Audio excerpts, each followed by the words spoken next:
शियात में कदम रखता है आदमी तो फिर अमीर माविया को गाली नहीं बकता। जब शिया हो जाता है बंदा तो सारे साहबा को गालियां बकता है।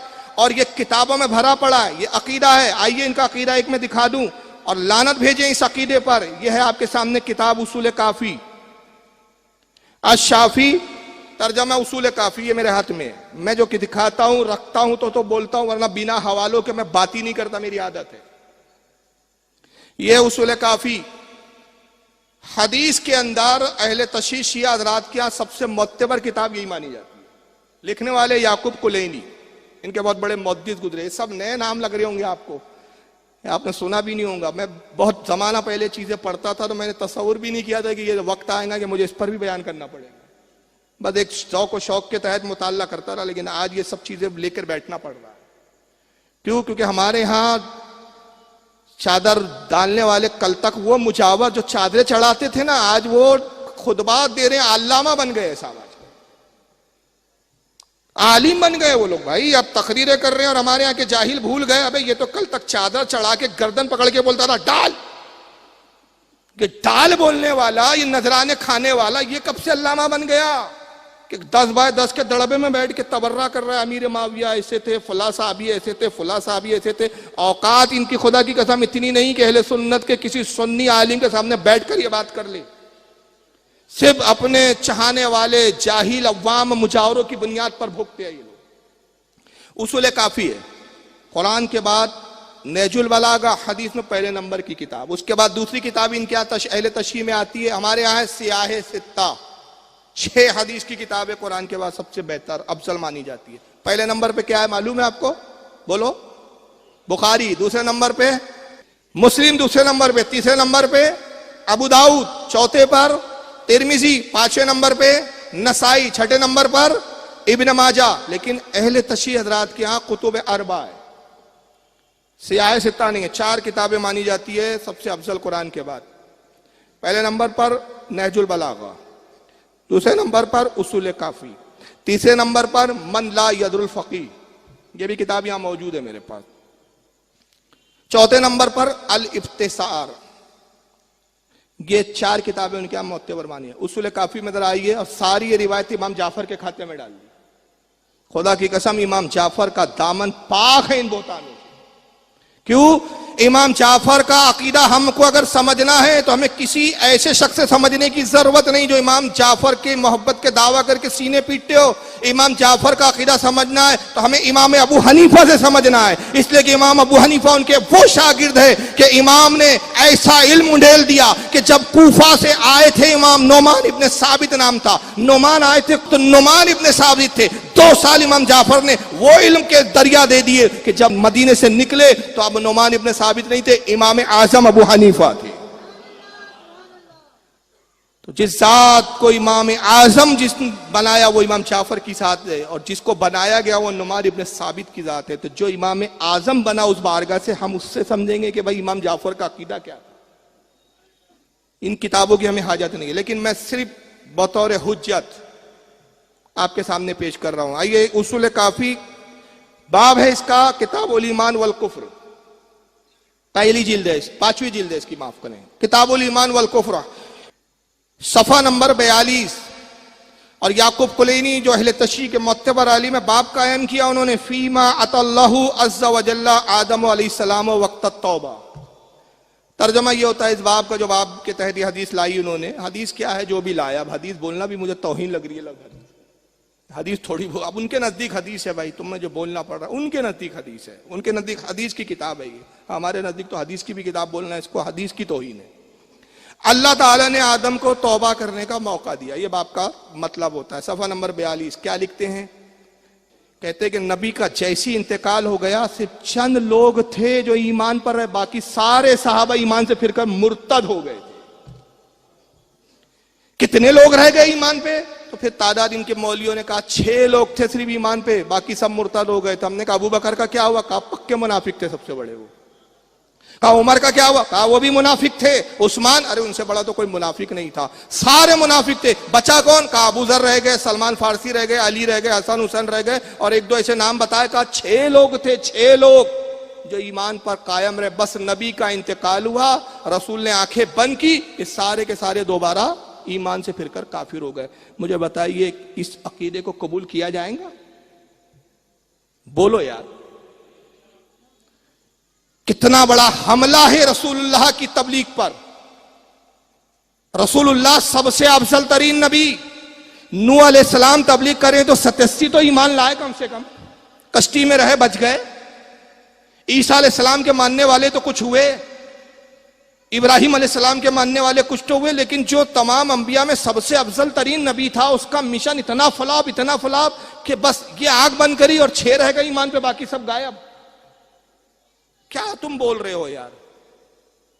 क्या बताना चाह रहे हो? ये बुनियादी अकीदे, ये नहीं है कि मैं हवाई बात कर रहा हूं। हालांकि आइए कुरान से पूछा, कुरान तू बता, क्या वाकई ऐसा था कि सारे साहबा काफिर हो गए? तो कुरान सूरह फतह पारा 26 आयत नंबर 29 में कुरान कहता है कि नहीं नहीं, ये झूठे हैं, ये याकूब कुलैनी जैसे मौलवी झूठे हैं, खुदा से बढ़कर किसी की सच्ची बात नहीं। अल्लाह फरमाता है मोहम्मद अल्लाह के रसूल है। मोहम्मद कौन है? देखिए अल्लाह की भी शान, अल्लाह आलिमुल गैब है, देख रहा था, जानता था आने वाले जमाने में क्या होगा। नबी पे पहले ही बता दिया कि नबी तुम रसूल हो तो कामयाब रसूल हो, मोहम्मद अल्लाह के रसूल है तो नाकाम रसूल नहीं है। वो रसूल नहीं जिसका मिशन फलाप हो गया, वो रसूल नहीं जिसका तबलीगी मिशन खत्म हो गया, नहीं, मोहम्मद अल्लाह के रसूल है। और मोहम्मद के जो साथ वाले हैं ना, मोहम्मद के जो साथी हैं ना, वो काफिरों पे बड़े सख्त है, काफिर डरते हैं उनसे। भाई जब ये काफिर हो गए तो काफिर क्यों डर रहे थे? काफिरों ने तो इनको गले लगाना था।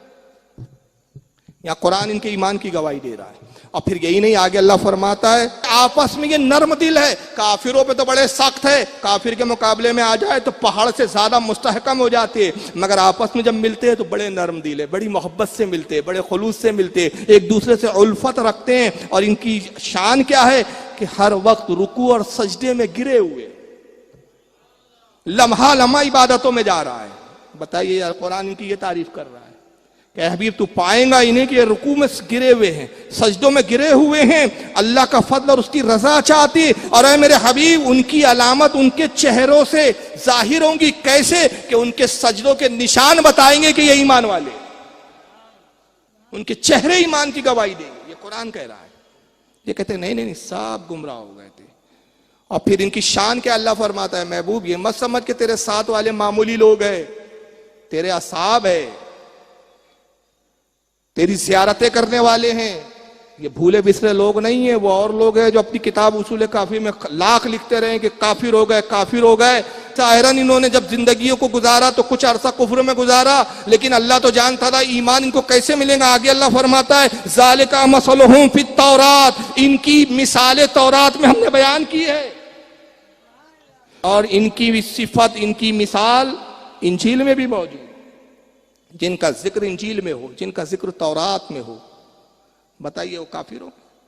चलो हो सकता है कुरान की इस आयत की कुछ लोग तावीले करें, नहीं नहीं नहीं साहब, वो 6 के बारे में आया, बाकी के बारे में नहीं आया, उसमें अबू बकर खारिज है, उमर खारिज है। चलो आओ अली से पूछ लो, अली तुम बताओ कौन कौन है इस आयत में, तुम्हारे घर से ही पूछ लेते हैं। आइए नहजुल बलागा देख लें फिर दोबारा, खुतबा नंबर 95 तर्जमा भी इन्हीं के यहां से हुआ है। मैं तर्जमा पढ़ देता हूं, अरबी भारत के साथ तर्जमा पढ़ेंगे, वक्त ज्यादा जाएगा। सफा नंबर 288। अली क्या फरमाते?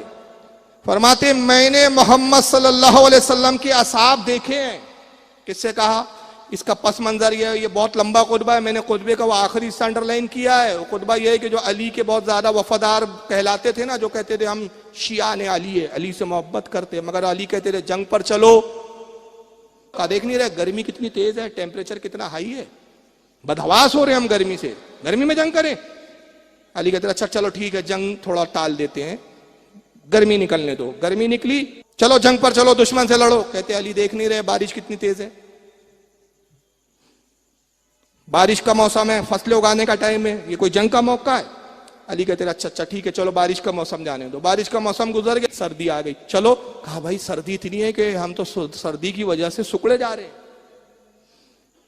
तो अली कहते थे लानत हो तुम पर, तुम हक का साथ नहीं देते, तुम दावे बड़े बड़े करते हो, हम मोहब्बत करते हैं, मोहब्बत मोहब्बत, दावे बड़े बड़े साथ नहीं देते।